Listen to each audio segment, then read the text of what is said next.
curiosamente tenemos a un presidente ahora de Rusia, ya no la Unión Soviética, esa desapareció, que defiende la vida, que defiende la familia y que aprecia la religión cristiana y a su iglesia ortodoxa. Por lo tanto, pues en este mundo bastante cambiante, si estábamos como muy acostumbrados a ver en los años del papado de Juan Pablo II, esta combinación de fuerzas entre Margaret Thatcher, Ronald Reagan y Juan Pablo II a favor de la libertad y estos valores de la cultura occidental, bueno, pues eso ya no está, ¿no? Ya ni está Juan Pablo II, ni está Thatcher, ni está Reagan. Ahora lo que vemos es un acercamiento muy interesante entre la Iglesia Ortodoxa rusa y podemos ver cómo este histórico encuentro, que bueno, implica más de un milenio de separación, de no encuentro, con el Papa Francisco se da este acercamiento, este diálogo, lo cual es sumamente relevante. Porque ahora ya Rusia no está en las circunstancias de hace unos años. Habían sido muy reacios los patriarcas rusos para lo que es Roma y la Iglesia Católica, muy reacios, es muy reacios. Y ahora en este nuevo contexto, pues resulta que se encuentran, y se encuentran además en Cuba. Es decir, es un mundo nuevo, es una cuestión que sí es de sorprenderse para quienes han estado estudiando lo internacional, pues sí es como de que, ups, ahora cómo entiendo el mundo. Bueno, pues hay que empezarlo a entender en una clave de encuentro, de diálogo, de acercamiento, y esto a mí me parece sumamente relevante. Yo creo que esto es sumamente importante que nos dice Rodrigo Iván, y creo que la perspectiva internacional en materia de religión se va haciendo cada vez más abierta, uniendo la política con la religión. ¿Y qué piensas tú, Carlos Humberto, de esa unión entre la política y la religión? Bueno, en primer lugar tenemos que entender que la evolución de la política ya no es igual como la tenía en el siglo XX. La evolución de la política empieza a ser una nueva forma de la nueva generación del siglo XXI, empieza a connotar cambios drásticos en las culturas políticas. Ejemplo, ya no se trata de una ideología política del bien común, se trata de una ideología política de libre mercado en la que los pueblos necesitan trabajo, los pueblos necesitan educación, los pueblos necesitan salud, y por lo tanto los estados necesitan tener inversiones para darle de comer a toda la población. La religión en los estados políticos de alguna manera pueden ayudar a que los estados sean más democráticos y que los estados puedan ser con personas más justas para la aplicación de las leyes, y que las personas que sean funcionarios públicos de alguna manera tengan la libertad de ejercer su religión, pero coherentemente con lo que dicen y con lo que hablan. ¿Y tú cómo ves, José Luis, tú que has estado en la política y que has tenido la oportunidad de estar en esas, pues, en ese round, en esas ligas? ¿Qué opinas de esta apertura de la política a la religión, que en nuestro país está como un poco atorado, ¿no lo ves así? Bueno, se observa la derrota de las ideologías sustituidas por un pragmatismo muy evidente en el mundo. Es decir, cada vez nos parecemos más en este mundo globalizado. Hace rato recordábamos con Carlos Humberto al filósofo y politólogo Carlos Castillo Peraza, que hablaba de mundialización contrario a globalización. Y bueno, lo que nosotros estamos presenciando es que las ideologías como doctrina y como proyecto filosófico están en un cajón. Vemos contradicciones tan evidentes como que China, que es una república popular con un modelo socialista, pues es el país más capitalista del mundo. Así. Y vemos por otro lado que en otros países de esfera capitalista con esa influencia cultural se presentan esquemas renovados de socialismo, un poco adaptado a su circunstancia. Entonces, en realidad, en el mundo las ideologías están derrotadas, los países ven sus intereses, pero sí enfrentamos un cruce de civilización, una encrucijada tremenda, porque la desigualdad se ha acrecentado, porque el ser humano se ha contraído sobre sí mismo, el hedonismo, el egoísmo, la cultura de la autorreferenciación nos ha desprovisto de ese componente colectivo humano. Vemos cómo la familia está en crisis y en este mundo individualista, materialista, pues nosotros todos como civilización salimos perdiendo. Por eso el mensaje de Francisco sobresale, destaca, brilla, porque llama de nuevo a poner atención en el núcleo integrador de toda civilización, que es la familia. Es algo sumamente interesante. Yo creo que el Papa Francisco, como cabeza de la Iglesia Católica, vuelve a mostrarle al mundo de una manera muy importante la grandeza de la fe católica en cuanto a sus principios y valores. Y eso es lo que creo que los políticos tienen que tomar en cuenta y tienen que valorar en este momento de la historia. Me gustaría que supieran, todos los que nos ven y nos escuchan, que nosotros estamos transmitiendo, gracias también a nuestros patrocinadores, gracias a ECOSE, que esta compañía que hace posible el que tú y yo podamos aprovechar todo cuanto usamos, desde la basura hasta todos los implementos que tenemos diariamente. Gracias a ECOSE por estar con nosotros en este día. También a KW estará unida con nosotros, además de otras páginas de internet. Muchas gracias a todos ellos. En esta visita se dé por primera vez un recibimiento oficial de Estado. ¿Por qué? Porque en el Papa convergen varias investiduras. Estas investiduras es, por un lado, pues, el obispo de Roma, también es el primado de Roma, pero al mismo tiempo es el sumo pontífice de toda la Iglesia Católica.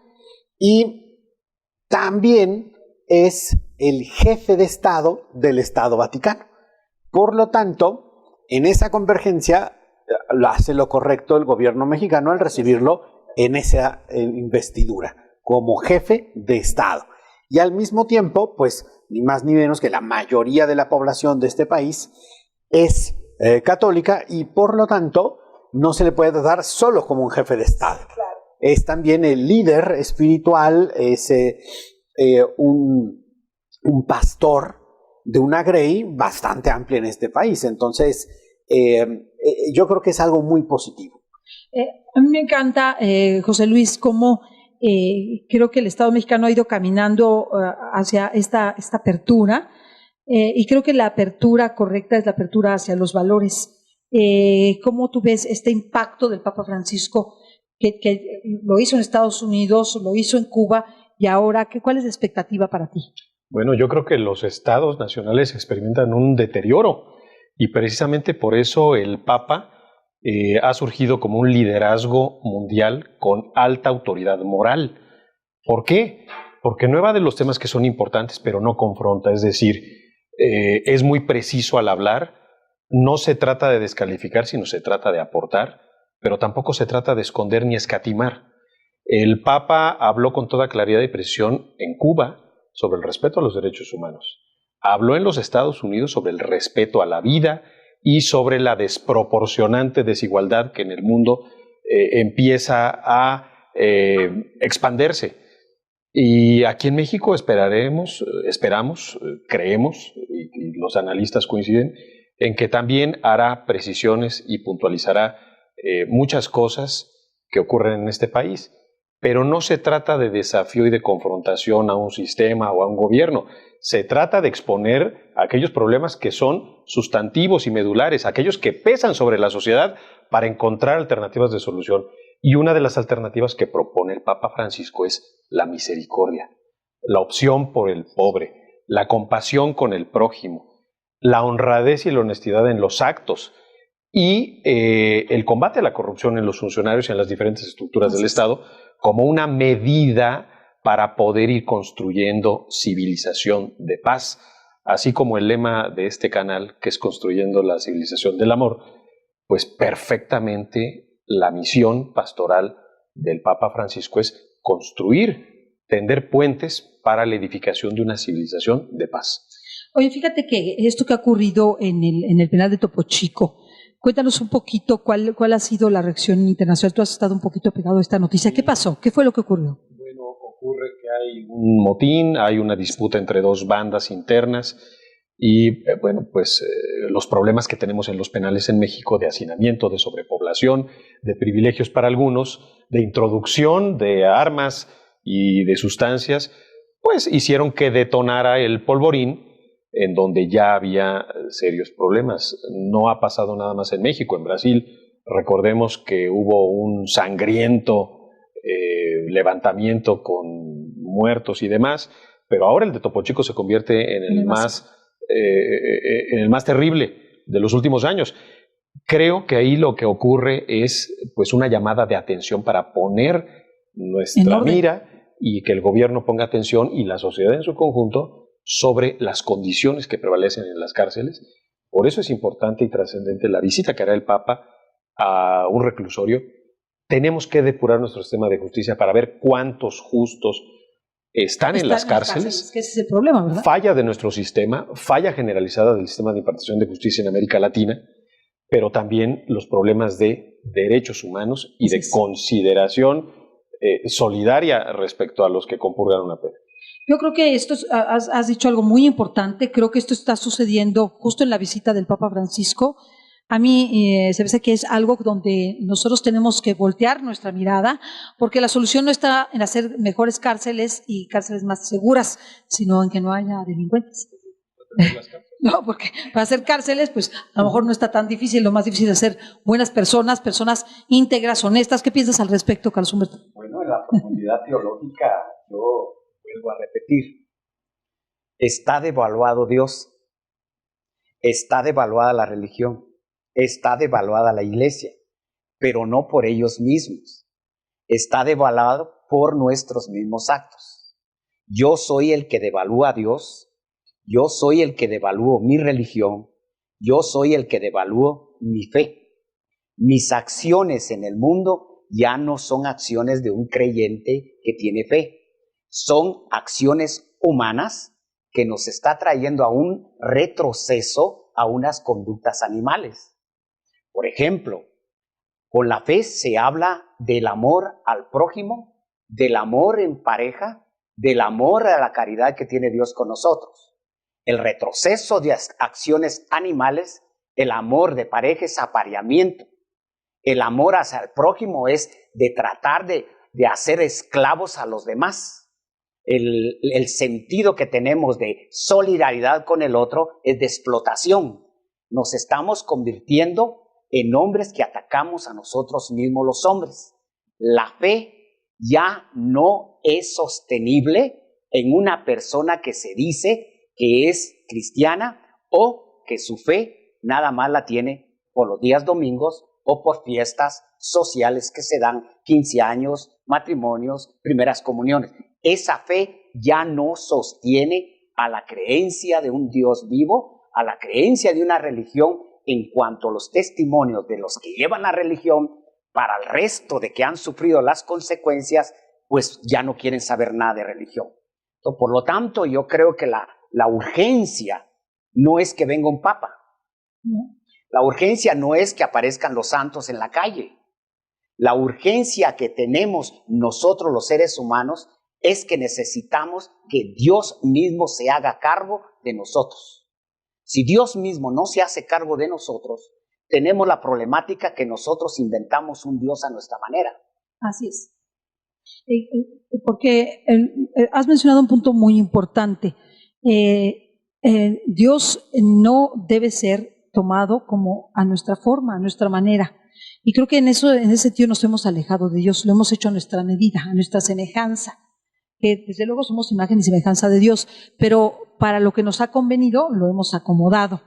Y esto es muy triste.